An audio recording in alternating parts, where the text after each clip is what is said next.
One of the great things that Muslims did in history was to root knowledge. Ta'sil al-ulum. It took us, generally speaking, almost 400 years to do that. Jabir ibn Hayyan is one of the first people to do it. Jabir ibn Hayyan is a contemporary of Imam Abu Hanifa and Imam Ja'far al-Sadiq and others. And Imam Ja'far al-Sadiq, we all believe, is a Sunni. Everyone believes it. His descendants are all Sunnis. But Jabir ibn Hayyan is very close to these Imams. He's also a contemporary of Imam Malik. And Jabir ibn Hayyan was called a Sufi. He's one of the first people to be called the Sufi. And he is one of the greatest minds in chemistry the world has ever seen. And he wrote many things in chemistry. But in one of his books, which is called Kitab al-Sab'in, the book of 70, he begins in that book by praising God beautifully. And then what does he talk about? Tazkiyatun nafs. He is a Sufi, after all. And then, this is my recollection, I read the beginning of that a long time ago. He essentially says that if you don't relate to this, you don't relate to the praising of God and tazkiyatun nafs, why would you study chemistry? Why would you study chemistry? Forget it.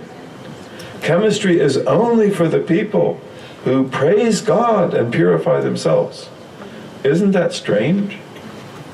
It sounds so strange to us today, but that's the way our science was.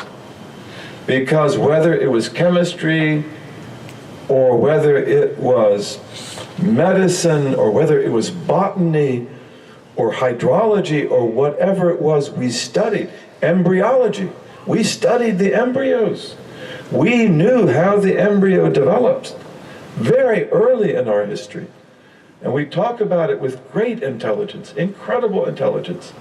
But why do we study that? To know ourselves, so that we know God, and so that we establish a proper mu'amala, a proper transaction between ourselves and the world.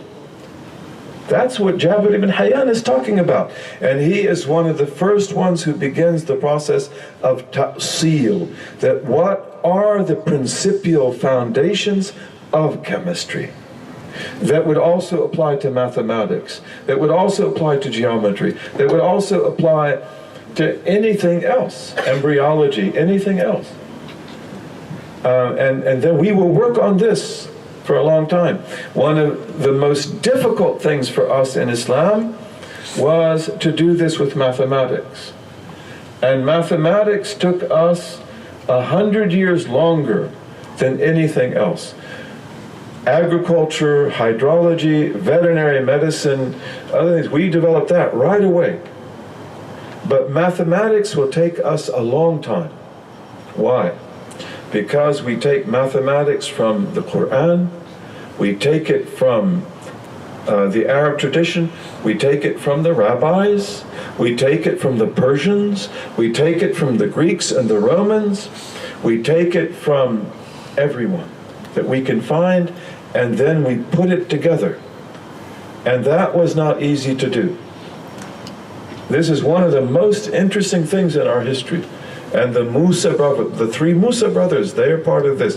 Al-Khawarizmi is part of this. And one of the greatest ones is Umar al-Khayyam. Umar al-Khayyam. And you know he's a great poet. He's a great poet. He's a Sufi, by the way. And of course, if you read his poetry, you're going to say, what? But really, believe me, it's a Sufi discourse, whether you believe that or not. And if you don't want to, you don't have to. But I do believe that. I love Umar Khayyam. I love him. But one of the main things he wants to do is to get the roots of mathematics. He was brilliant. And again, look at our tradition. We are a tradition that joined science and art. Science and beauty. Most of our scientists are also poets. And they're also what you could call artists, meaning that they produce beautiful things. Isn't that amazing? Really, we've got to discover this again.